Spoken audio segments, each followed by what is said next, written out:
Success mga kapatid. Napalitan natin ang cable. Napagana natin ang power window ng CRV. Meron na siyang tape.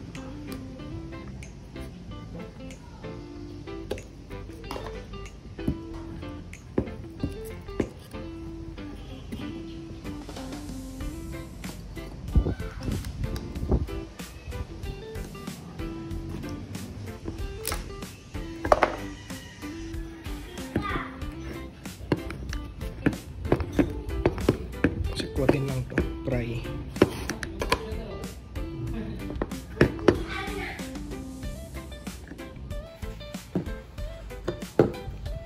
Pinulupot natin kapag ganyan. Tapos ilalagay natin to. Original Shimano shifter cable. Yung brake cable medyo makapal.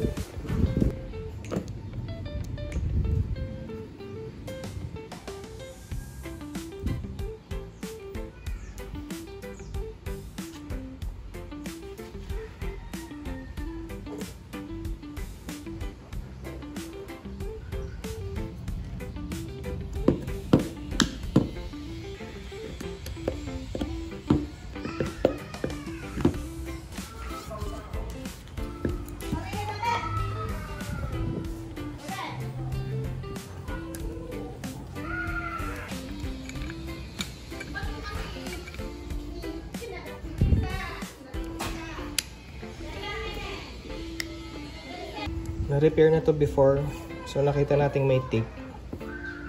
Hindi lalagyan ulit natin ngayon para lang hindi bumitaw.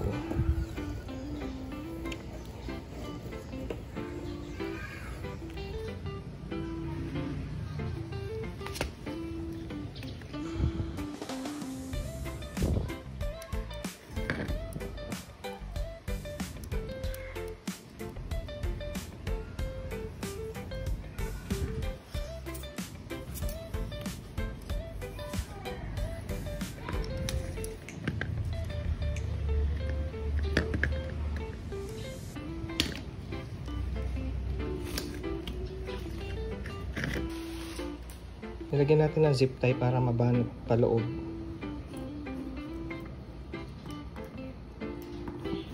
Tapos para malak natin dito sa part na to. Wala tayong nipple na mabiling maliit, so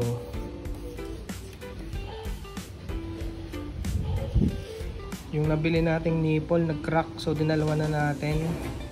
Tapos ilagyan pa natin ng cable end na Shimano. Alright mga kapatid, successful po ang ating pagpapalit ng cable. Hindi natin pinalitan yung assembly, which is thousands of pesos. So isa-isahin na natin tatanggalin itong mga tape na nilagay natin para maibaba na natin to. Tapos imamount natin dun sa bracket ng itong ating power window. So i-access natin yung butas na to at dyan natin nalalagay yung bolt. Alright, tanggal na natin lahat ng tape.